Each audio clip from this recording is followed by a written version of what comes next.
doonayso inaad barato pharmacology dabcan noqo qofkii mar waliba soo booqan lahaa beejajkeenu aan soo dhigno cashirinta caafimaadka dabcan pharmacology sidiisa markii loo fiiriyo waa eray inta badan soo hosgali karo daawooyin idil oo la isticmaalo daawooyinkaas waliba lagu talagalay in lagu daaweeyo qof waliba oo ka xanuunsan cudurro kala duwan يعني qofkan haduu uu maanta uu xanuunsan yahay xanuunkiisna uu yahay xanuun iska caadi ah xanuunkaas oo lagu talagalay doono in lagu daaweeyo xanuun baabi'iye sida painkiller hadii uu qofkan maanta uu ka cawnayo cudurrada qaas waliba keeni karayaan bakteeriyada ama fayrasyada qofkaas oo kale wuxuu u baahan doonaa inaad siin doonto daawooyin antibiotic iyo daawooyin antiviral drugs la yiraahdo marka daawooyinkaas oo idilna waxa ka caawin karayo inaad barato pharmacology waxaad ogaataa in daawo kastaba ay ka soo jeedo group u gooni ah daawo ma jirto aan lahayn group ilaa mooye hal daawo oo kaliya daawadaasina magaceedu wax weeyaan chloramphenicol waana daawo lagu talgalay in lagu daaweeyo typhoidka marka noqo qof mar waliba soo boqon lahaa beejkeegu saad ugu faa'iido pharmacology-gu haddii aad maanta barato daawooyin waxaad noqon doontaa dhakhtar loo yaqaano therapist daawadana aad u jeedo habba si ayaa loo isticmaalaa habba si ayaan u kala sameeyaan ficilo kala duwan daawooyin waxaa jira oo isla shaqeeya daawooyinna waxaa jira aan isla shaqaynin marka waxaasoo idilna waxaa ku kala saari doono pharmacology aad u jeedo waxaa soo hosgali karayo antibiotic drugs antiparasitic drugs antidiuretics antidiabetics waxaasoo idil waa gruubo soo hosgala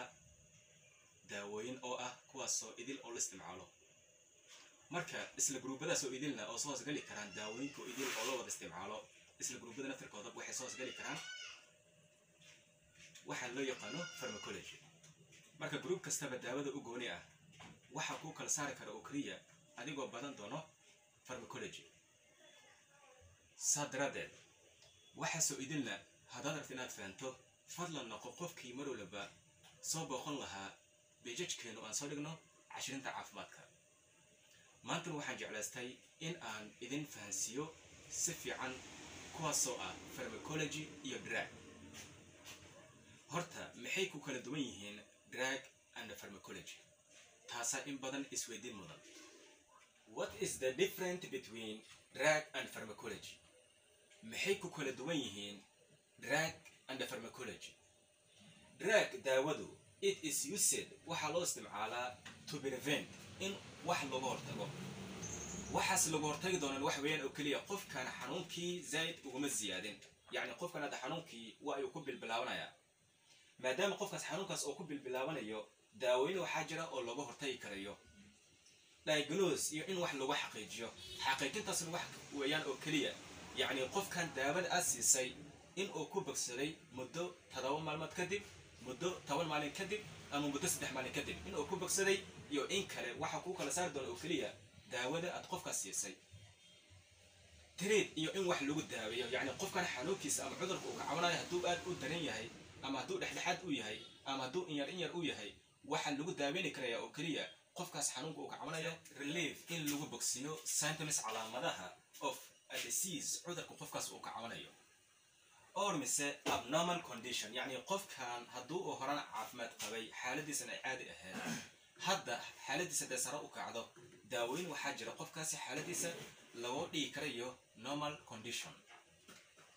drugs daawooyinka kan also sidoo kale effect waxay saameyn u geystaan how sida the brain maskaxda and the rest iyo inta kale idil of the body jirka waa ay u shaqeeyaan yani daawadan aad u jeedo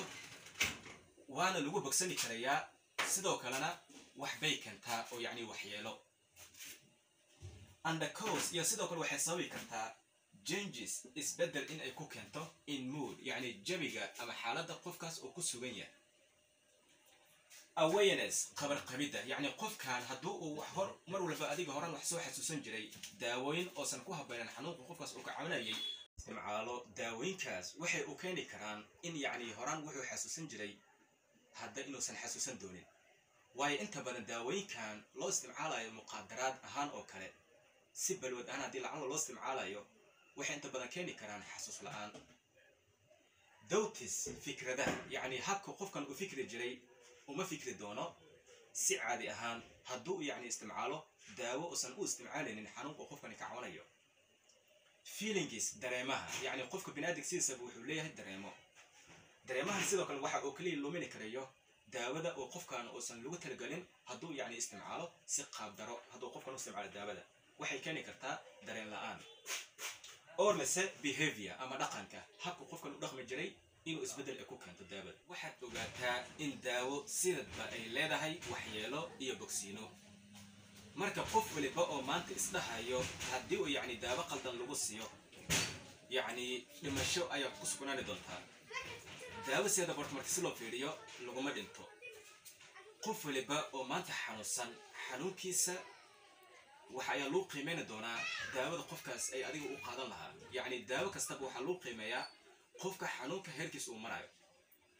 daawo sideedana qofka layskama siiyo ilaa la ogaado qofkan cabir ahaan iyo miisaan ahaan waayo daawo kastaba waxay leedahay calculation yacni xisaabinay leedahay haddii uu yacni lasoo hoosgalo xagga adiga carruurnimada haddii uu cunigan adiga uu ka yaryahay 1 sano aadna rabto inaad siiso subtraction IV 1 gram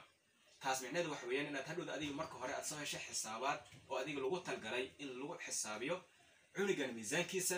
iyo daawadan tiro ay dheeri ah oo wada taa jirto adigoosan soo helin cunigan daawo ku habboon yacni difaaca jirkiisa iyo daawadan ayadoosan isku habboon hadda lacalla aadan soo helin marna ma siini kartid daawo qofkaasi ay adiga ka awood badan tahay waayo qofkan daawada aad siinayso iyo qofkan difaaca jirkiisa waa inaad isku bardigtaa haddaadan haysanin wax miisaan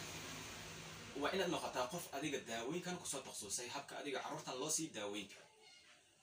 marka maadaama sida ay tahay waxaadna mar walba ogaataa in daawo marna aysan ku habbooneen si qaab daro in loo isticmaalo dadka qaarkii ayaa jira oo daawona u isticmaasho si qaab ahaan daawooyin adiga muqaadaraad ahaan oo kale ay ka dhigtaan qofkan hadduusan xanuunsaneen oo daawadan oo isticmaalo xanuun uusan adiga u ka cawanaynin waxyeelo ayay u keeni doontaa waayo daawadan qaar ka mid ah waxyeelo ma lahan inta badan markii si loo fiiriyana dad qaar ayaa jira inta badan adiga oo daawooyin qaarna waxyeelo ku leh mid wax weeyaan in aad ogaato in daawo ay leedahay waxyeelo iyo in daawo aysan lahayn waxyeelo waayo daawo dad baa ku bogsado dadna waxyeelo bay iskugu arkaan waayo qof maad ku dhahaya jiro anigu daawadan qalajiyaha ah wax baan ku qabaa xasaasiyad yacni taas micneheedu waxa weeyaan dadka idil inaysan ku wada qabi kareenin daawadaasi xasaasiyad dadka qaarkii laakiinse way ku qabi karaan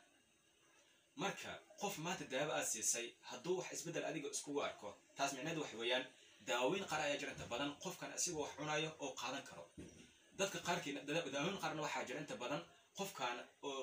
asigoo adiga waxba cunin inuu isticmaalo daawooyin qaarna waxaa jira hadduu qofkan wax isticmaalo iyo hadduu isticmaalinba yacni cunis ahaan oo kale oo isticmaali karo marka qof maanta gaajaysan haddaad cirbad aad siiso cirbadaasoo weliba aysan ku habboonin qof gaajaysan in adiga daawo lagu siiyo qofkaasoo kale waxaa laga yaabaa inuu adiga wadna qabad ka cawado inuu wadnaha xanuuno ama baga uu xanuuno dhici karto in qofkaas uusan soo cunin wax cuno ah markaasoo kale marxaladaasoo kale haddaad lacala la kulanto waxaad samayni kartaa inaad qofkaas siiso waxyaabaha adiga biyaha sida taamugoo kale waxyaabaha adiga qabooban sida adiga qofkaas adiga oo xasilooni u dareemo isla daawadaasna waa inaad waxyaalahaasi aad ka joojisaa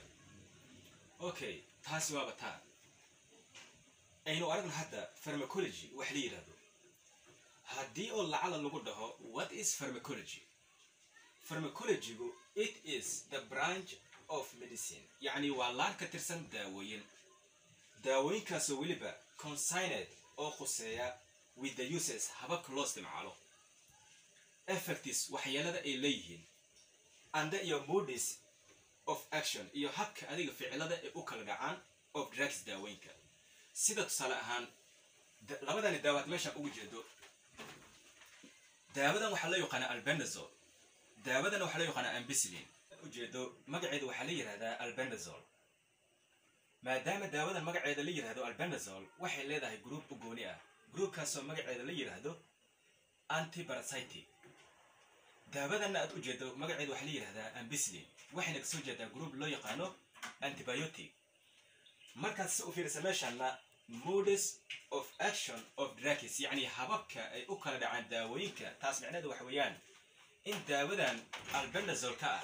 ay qabato ficil gooni ah ayna kasoo jeedo group loo yaqaan antiparasitic daawadan oo ampicillin-ta ah in ay qabato ficil gooni ah ay kasoo jeedo group loo yaqaan antibiotic marka meeshaan waxa ku kala sooci doonaa oo kaliya in aad ku kala fahmi doonto in labadani daawo ay kasoo kala jeedaan laba group oo kala duwan shaqo gooni ayana kala qabtaan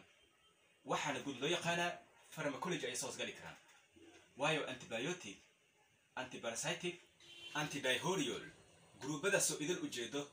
habab ficilo u kala gooni ah ayay u kala dhacaan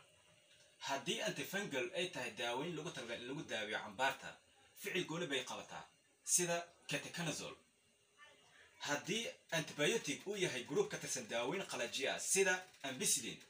waxaa loo talagalay in lagu daaweeyo oo keliya infectionada keena bacteriyada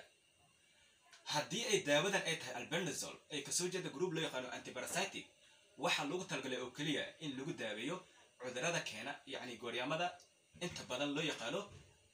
gardiasis tapeworm waxaasoo idil ayaa lagu daaweyni karaa taas macnaheedu marka waxaad ka fahmi kartaa oo keliya in group kastaba habka ficilada ay u kala dhacaan oo loo yawada qaano guddigooda pharmacology saad ugu jeeda meeshaan it is the branch of medicine yani waa laamo ka tirsan daawooyinka qaybtan waa qaybta labaad ay ka hadlaysay pharmacology haddaba haddii aad doonayso cashirintan ayagoo pdf ahaan aadna rabta inaad soo degsato muuqaaladooda waa sida ta meesha ugu jeedo laakiinse pdf kooda haddaad rabta inaad soo degsato website ayaynu leenahay websitekaasna magaciisa waxaa la yihahdaa medical life care management linkigana waxaan soo dhigi doonaa channel youtube keenu isku day fadlan inaad soo booqani doonto websitekaasi